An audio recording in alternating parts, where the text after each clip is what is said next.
ইসলামী ব্যাংকে লেনদেন করা অথবা ফিক্সড ডিপোজিট করা জায়েজ আছে কিনা বিস্তারিত বলবেন। আমি একজন রিক্সা চালক, অনেক সময় প্যাসেঞ্জার পার্সোনাল আলাপ আমার শুনতে হয়, তাদের ব্যক্তিগত আলাপ শুনতে চাই না, তবুও শোনা হয়। এখন কারো ব্যবহার শোনার পর তার উপর খারাপ ধারণা চলে আসে, এই জন্য আমার গুনাহ হবে কি? আমি বিবাহিত কিন্তু হস্তমৈথুনে আশ্বস্ত। মাঝে মাঝে স্ত্রী থেকে দূরে থাকলেই উত্তেজনা বশত হস্তমৈথুন করে ফেলি। স্ত্রী থেকে দূরে থাকলে আমার জন্য পরকীয়া করা সহজ হয়ে যায়, কিন্তু আমি সেটি করি না, এই জন্য নিজেকে কন্ট্রোল করতে হস্তমৈথুন করে ফেলি। পরকীয়া থেকে বাঁচতে আমি নিজের সাথে অপরাধ করছি, এর জন্য কি আমি গুনাহগার হব? এমত অবস্থায় আমার করণীয় কি? মহিলা কোর্টে বিবাহ বিচ্ছেদ করার পর আবার বিবাহ চায়, এটা কি জায়েজ? এখানে অনেক ইস্যু আছে। মহিলা কেন কোর্টে গেল এটা দেখার বিষয়। তবে একটা সাধারণ কথা হলো, কোন মহিলা তালাক দিতে পারে না। বুঝেন নাই? সাধারণ কথা কি? কোন মহিলা তালাক দিতে পারে না। মহিলা তালাক দিতে পারে কেবল 3টা জায়গায়। একটা জায়গা হলো যদি মহিলাকে তাফউইদ করা হয়। তাফউইদ মানে হলো স্বামী তাকে দিয়ে দিল এই অনুমতি বিয়ের সময়, যে তুমি যখন এটা লোকজনের সামনে অথবা লিখিত আকারে তোমার যখন মনে হচ্ছে আমারে তালাক দিয়ে দিতে পারবে, তার মানে আসলে তালাক স্বামী দিয়েছে, তাকে অধিকার দিয়ে দিল। 1 নম্বর।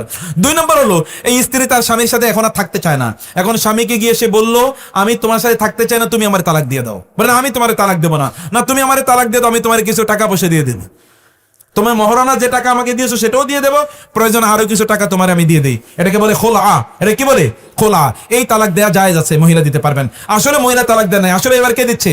স্বামী তালাক দিচ্ছে। আর 3 নম্বর হলো এই স্বামী যদি এমন হয় যে স্বামী নিরুদ্দেশ হয়ে গেছে, তার কোনো খবর নাই, অথবা এই স্বামী দিন প্র্যাকটিস করছে না, সে মুশরিক হয়ে গেছে, অথবা মুনাফিক, অথবা সে কি মুরতাদ হয়ে গেছে, কাফের হয়ে গেছে, অথবা এই স্বামী তার কোনো দায়িত্বই পালন করছে না, এরকম অনেক জিনিস আছে, তাহলে তিনি এলাকার যারা দায়িত্বশীল আছেন, মুরব্বী আছেন, তাদের কাছে যাবেন, তাদের উপস্থিতিতে তখন এই মহিলার তার বিবাহ বিচ্ছেদের ঘটনা ঘটবে, ওই লোককে ডেকে নিয়ে এসে বিবাহ বিচ্ছেদের একটা ব্যবস্থা করে দেবেন। আদারওয়াইজ এখন যেটা হচ্ছে, কোর্টে গিয়ে তিনি তালাক দিচ্ছেন, কারে তালাক দিচ্ছে? কে তাকে অধিকার দিয়েছে তালাক দেওয়ার জন্য? শরিয়া দেয় না, দেশ যদি দেয় তাতে আমাদের কিছু বলার নাই, কিন্তু ইসলামী শরিয়া অনুসারে এরকম কোন তালাক দেওয়ার কোনো বিধান নাই, দিতে পারবে না। আমি সিগারেট খাই না, কিন্তু আমার দোকানে কাস্টমার ধরে রাখার জন্য সিগারেট বিক্রি করতে হয়, এটা কি আমার জন্য হালাল হবে? এটা আপনার জন্য হারাম। কোন মুসলমান যেটা হারাম সেটা সে উৎপাদন করতে পারে না, সেটা সে বিপণন মানে ব্যবসা, সেটা সে বিক্রি করতে পারে না, এবং সেটা সে গ্রহণও করতে পারে না। 3টাই হারাম: প্রোডাকশন, কনজাম্পশন এবং কি এটাকে যেটাকে আমরা বলি যে সেল মানে হচ্ছে এটাকে distribution. Production, distribution and consumption 3টাই হারাম। প্রোডাকশন মানে উৎপাদন করা, ডিস্ট্রিবিউশন মানে হচ্ছে এটাকে বিপণন করা, যেভাবে হোক না কেন, দোকানে রাখা অথবা অনেক বড় কি এজেন্ট বা ইত্তকার হওয়া, আর 3 নম্বর এটা খাওয়া, 3টার একটাও একজন মুসলমানের জন্য জায়েজ নাই। অতএব এটা যদি কেউ করে তাহলে তার ইনকামটা হারাম হয়ে যাবে। আমি একজন রিক্সা চালক, অনেক সময় প্যাসেঞ্জার পার্সোনাল আলাপ আমার শুনতে হয়, তাদের ব্যক্তিগত আলাপ শুনতে চাই না, তবুও শোনা হয়। এখন কারো ব্যবহার শোনার পর তার উপর খারাপ ধারণা চলে আসে, এই জন্য আমার গুনাহ হবে কি? আপনি যখন রিক্সা চালাবেন তখন আপনাদের যারা রিক্সা চালান অথবা সাধারণ কাজ করেন, আপনাদের যে কি আল্লাহর সাথে আপনার যে কি কানেকশন তৈরি করার একটা অসাধারণ সুযোগ আছে। আপনি যখন রিক্সা চালাচ্ছেন, আপনি সুবহানাল্লাহ পড়ুন, আলহামদুলিল্লাহ পড়ুন, আল্লাহু আকবার পড়ুন, আস্তাগফিরুল্লাহ পড়ুন, কোরআনে যে আয়াতগুলো মুখস্থ পারেন এগুলো পড়তেই থাকেন না। আল্লাহ সুবহানাহু ওয়া তাআলার সাথে আপনার ডাইরেক্ট সম্পর্ক তৈরি হয়ে যাবে ইনশাআল্লাহ। এই সম্পর্ক তৈরি হতে পারে না? আল্লাহ সুবহানাহু ওয়া তাআলা ওই হাতগুলোকে রাসূলুল্লাহ সাল্লাল্লাহু আলাইহি ওয়াসাল্লাম ওই মজুর হাতটাকে ধরে তিনি চুমু দিয়েছেন, এটা এতটা মর্যাদাবান। রাসূলুল্লাহ সাল্লাল্লাহু আলাইহি ওয়াসাল্লাম বলেছেন আল্লাহর কাছে সবচেয়ে প্রিয় ইনকাম হলো সেটাই যেটা ব্যক্তি তার নিজের হাতে করে, এবং তিনি বললেন ওয়া ইন্না দাউদ কানা ইয়াকুলু মিন আমালি ইয়াদিহি, দাউদ আলাইহিস সালাম তিনি তার নিজের হাতের কামাই নিজে খেতেন। অত্যন্ত গুরুত্বপূর্ণ। আপনারা মনে করতে পারেন রিক্সা চালক, আপনারা মনে করতে পারেন দিন মজুর, খ্যাত মজুর ইত্যাদি মনে করতে পারেন, এই সকল লোকগুলো এই সময় যদি আল্লাহর ইবাদত করে, আপনি বহু ইবাদত করার কারণে যা হতে পারে, এই ব্যক্তির এতটুকু ইবাদতের কারণে তার চেয়ে বেশি হতে পারে ইনশাআল্লাহ, কারণ এই ব্যক্তি প্রচন্ড কষ্টের মধ্যে আল্লাহর ইবাদত করে যাচ্ছে। বিয়ের জন্য কিভাবে পাত্রী নির্বাচন করব? বিয়ের জন্য পাত্রী নির্বাচনের ক্ষেত্রে আমরা এর আগে যেটি বলেছি, তাহলে 1 নাম্বার শর্ত হলো কি? দিনদারি। 1 নাম্বার শর্ত হলো দিনদারি। এটি আপনি করবেনই, দিনদারের সাথে কোনো কম্প্রোমাইজ নাই, দিনদারির সাথে কোনো কম্প্রোমাইজ নাই। এই দিনদারি, এই নারীর দিনদারির কারণে আল্লাহ তাআলা আপনার গোটা পরিবারের মধ্যে আল্লাহ তাআলা রিজিক দিয়ে ভরপুর করে দেবেন। ওয়ালাউ আন্না আহলাল কুরআ আমানু ওয়াত্তাকাউ লাফাতাহনা আলাইহিম বারাকাতিম মিনাস সামাই ওয়াল আরদি, তারা যদি ঈমান আনতো, তাকওয়া অবলম্বন করতো, বরকত দিয়ে আমি তাদের সবকিছু পূর্ণ করে দিতাম। অতএব আপনি এক নম্বর যে কাজটা হলো তার দিনদারি আপনি দেখবেন। দুই নম্বর হলো আরো চারটা জিনিস আছে।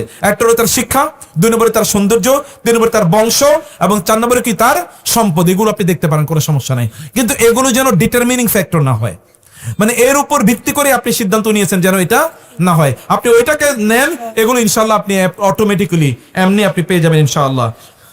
এনজিও থেকে লোন নিয়ে ব্যবসা করা যায়, যেটা হারাম, কারণ এনজিওর লোনগুলো পুরোটাই কি সুদের উপর ভিত্তি করে লোন দেয়। এই জাতীয় ব্যবসা করা আপনার জন্য জায়েজ নাই।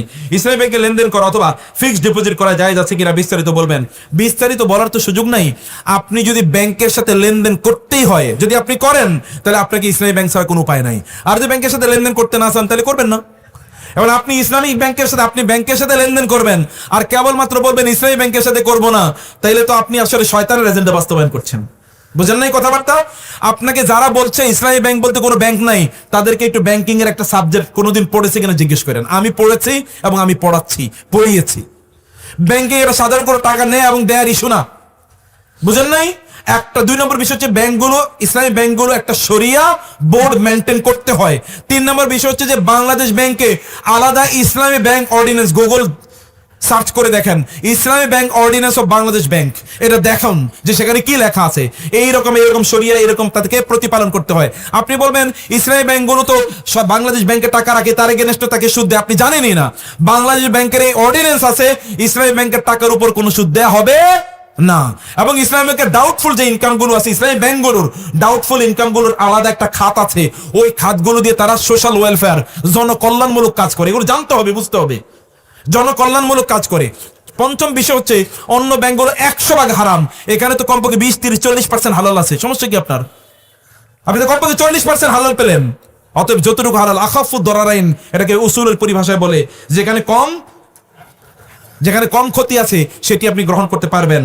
আমি বিবাহিত, কিন্তু হস্তমৈথুনে আশ্বস্ত। মাঝে মাঝে স্ত্রী থেকে দূরে থাকলেই উত্তেজনা বশত হস্তমৈথুন করে ফেলি। স্ত্রী থেকে দূরে থাকলে আমার জন্য পরকীয়া করা সহজ হয়ে যায়, কিন্তু আমি সেটি করি না। এই জন্য নিজেকে কন্ট্রোল করতে হস্তমৈথুন করে ফেলি। পরকীয়া থেকে বাঁচতে আমি নিজের সাথে অপরাধ করছি, এর জন্য কি আমি গুনাহগার হব? এমত অবস্থায় আমার করণীয় কি? আমায় কিছু পরামর্শ দেবেন এবং আপনার জন্য আমার জন্য দোয়া করবেন। আপনার জন্য দোয়া করি প্রাণ ভরে। প্রিয় ভাই, আল্লাহ তাআলা আপনাকে এই ভয়ঙ্কর নিষিদ্ধ হারাম কাজটি থেকে আল্লাহ তাআলা আপনাকে বাঁচিয়ে দেন। আল্লাহুম্মা আমিন। এখানে অনেক ডেঞ্জার আছে, অনেক প্রবলেম আছে। প্রথম যে প্রবলেমটি এই হস্তমৈথুনে, আপনার প্রথম প্রবলেমটা হচ্ছে আপনি শারীরিকভাবে প্রচন্ড ক্ষতিগ্রস্ত হবেন, প্রচন্ড। এবং রাসূলুল্লাহ সাল্লাল্লাহু আলাইহি, আল্লাহ তাআলা আমাদেরকে বলেছেন ওয়ালা তুলকু বিআইদিকুম ইলা তাহলুকা, তোমরা তোমাদের ওয়ালা তাকতুলু আনফুসাকুম, তোমরা তোমাদের ক্ষতি করো না, তোমরা তোমাদের হত্যা করে দিও না। লা দরারা ওয়ালা দারারা, নিজের ক্ষতি করা যায় না, অন্যের ক্ষতি করা যায় না। এটা এক নম্বর কথা। দুই নম্বর বিষয় হচ্ছে যে আপনি আপনার স্ত্রীর হক থেকে তাকে আপনি বঞ্চিত করলেন। আপনার স্ত্রীর হক, এটা তার হক থেকে আপনি আপনার স্ত্রীকে আপনি বঞ্চিত করলেন। তাহলে আপনার করণীয় কি ছিল? আপনি আপনার স্ত্রীর সাথে সময় দিতেন, আপনি সেখানে যেতেন, সেটি আপনি করেন না। তিন নম্বর কাজ হচ্ছে আপনি যখন এই কাজগুলো করছেন, এই কাজগুলো যখন আপনি করতে গেলেন, এই কাজগুলো করার কারণে আপনি অপবিত্র হয়ে গেলেন। একটা অপবিত্রতা, ইচ্ছাকৃতভাবে অন্যায়ভাবে একটা অপবিত্রতা আপনার উপর আপনি আরোপ করলেন। তার কারণে আপনার অনেক ধরনের ইবাদত বাধাগ্রস্ত হবে। হালাল পদ্ধতিতে করলে এটা আপনার জন্য সওয়াব হতো। রাসূল ইসলাম যেমন সাহাবায়ে কেরামদেরকে বলেছেন যে তোমরা তোমাদের স্ত্রীদের সাথে একান্তে তাদের সাথে একত্রিত হওয়াটাও তোমাদের জন্য ইবাদত। সাহাবায়ে কেরামরা বলেন এটা কেমন কথা হলো, এটাও আবার ইবাদত। তিনি বলেন তোমরা যদি হারাম ভাবে যেতে তাহলে কি তোমাদের গুনাহ হতো না? বলে হ্যাঁ, গুনাহ হতো। তিনি বলেন বিপরীতটা তাহলে তোমাদের জন্য ইবাদত। অতএব ইবাদতের বিপরীত কাজ আপনি করলেন, এটি আপনার জন্য কোনো অবস্থায় জায়েজ নেই। চতুর্থ বিষয় হচ্ছে আল্লাহর রাসূল আপনাকে অল্টারনেটিভ বলেছেন। তিনি বলেছেন তোমরা বিয়ে করবে, আর যদি তোমার নিজেদেরকে তোমরা কন্ট্রোল না করতে পারো তাহলে কি করবে? তোমরা রোজা রাখবে। আপনি রোজা রাখতে পারতেন, এটা আপনি রোজা রাখেন না, বরং আপনি হারামটা বা অল্টারনেটিভটা আপনি গ্রহণ করেছেন। পঞ্চম কাজ হচ্ছে এগুলো ওই যে কওমে লূতের কাজের সাথে কিছুটা মিলে যায়। কওমে লূতের কাজের সাথে কি কিছুটা মিলে যায়। কওমে লূতেরা তারা করতো পুরুষরা পুরুষের বিয়ে করতো, এটা তো পুরুষের বিয়ের মতোই এক ধরনের, বুঝেন নাই? পুরুষের বিয়ের মতো আপনি আসলে আপনার হাতেরই বিয়ে করছেন। সোজা কথায়, সোজা বাংলায় বলতে গেলে you have just married your own hands. অতএব এটি নিষিদ্ধ, এই কাজগুলো আপনি করবেন না। আপনার জন্য এক নম্বর কথা হলো আপনি রোজা রাখবেন। দুই নম্বর কথা হলো ভালো লোকের সাথে থাকবেন। কাদের সাথে থাকবেন?